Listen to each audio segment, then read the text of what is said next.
Hi guys, it's Joey Aaron, and today's video is going to be about the wolf moon Esbat, which is upon us on the 27th.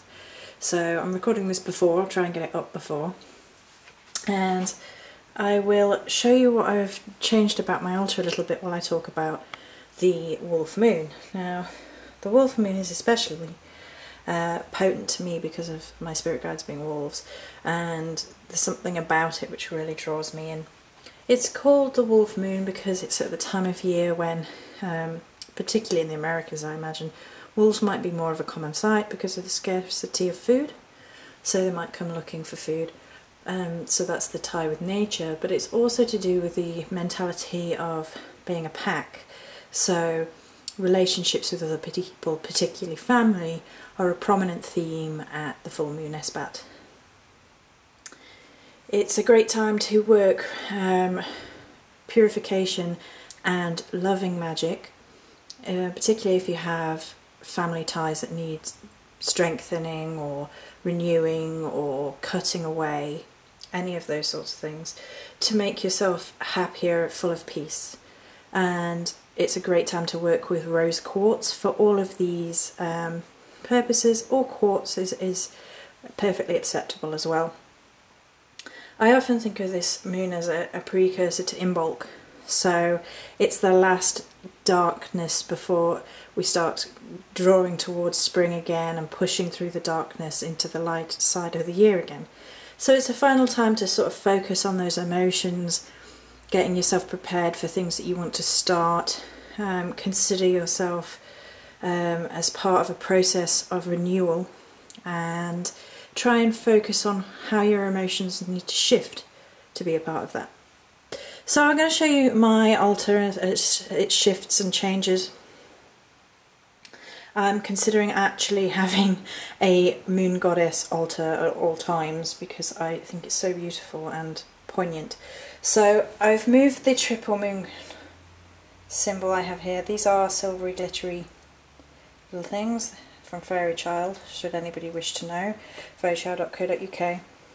So my triple moon symbol is right at the front in prominence on my altar, and just in case you want to know, I painted my nails with little clouds. I think they're cool. Look a little bit like that. Right, anyway, back on task. I now have two Esbat candles for the full moon. This one at the front is statuesque, and the one at the back is a working one.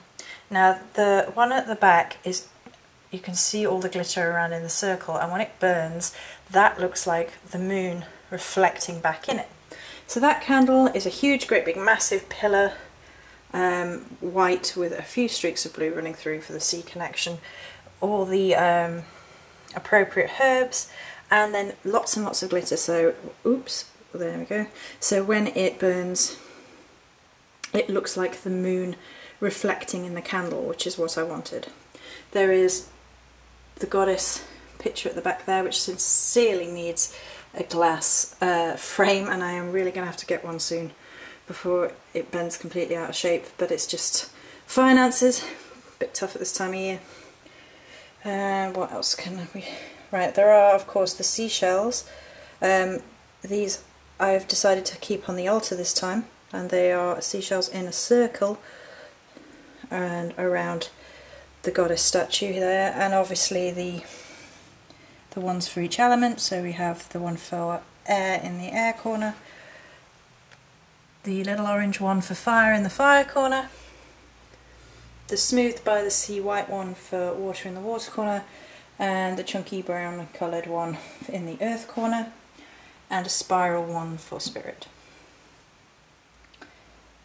So that being said, there is also now a moonstone in centre place within the offering bowl within the goddess.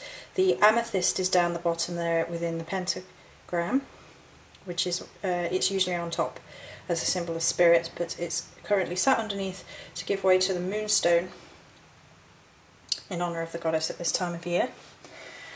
And then there are her candles with appropriate herbs down the bottom. There is rose petals, jasmine, lavender and white sage, and a goddess seashell there, and the same on this side. These candles are from Fragrant Temple Art, if you so wish to know, as are the spirals. So that's just a slight change to my Esbat altar, like that. And the Morrigan altar is currently in a state of working, so I will not show that now until I have cleaned it up again and it's ready to go for the full moon Esbat. Now, for anybody who is wondering, because I'm sure this question will probably come up, do I work with the Morrigan at the full moon, or do I work with the goddess in a more general sense, in a moon goddess sense, or a particular moon goddess? I thought I would broach that subject before I stop talking about it. It's just, isn't that pretty? I love that. Anyway, I work with both because, let's face it, the spirit all comes from the same place. It is all and nothing, everything and nothing, all and one. So at the full moon, I rededicate myself to the Morrigan every single full moon, as is her express wish. I wrote my own dedication, and I repeat this at the full moon. I work with both. I have a broad Esbat ritual in which I draw down the moon and give offering to the moon goddess and speak in her name and maybe some poetry, things like that. And I also then rededicate myself to the Morrigan, have songs and prayers in her name, and it's all part and parcel in one. I don't work with a particular moon goddess besides Morrigan, who obviously has her triple moon aspect as well as her sea connections. She has her ties to the moon and the sea, just the same as most goddesses will, because the moon is the time of the female mysteries. So I work with both at the time of the full moon, and it becomes sort of one. It's sort of two halves of the same moon, if that makes sense. Two halves of the same moon ritual. So I just thought I would show you an updated version of my altar, talk a little bit about the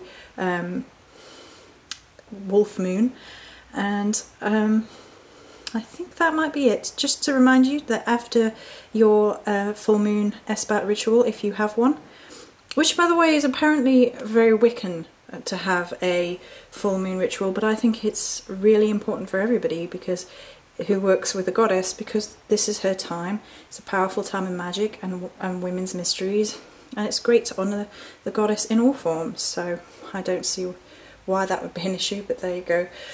So just a quick reminder to, after you have completed your Esbat ritual, to pop all of your crystals in salt water for a full moon cleansing and charging for the month.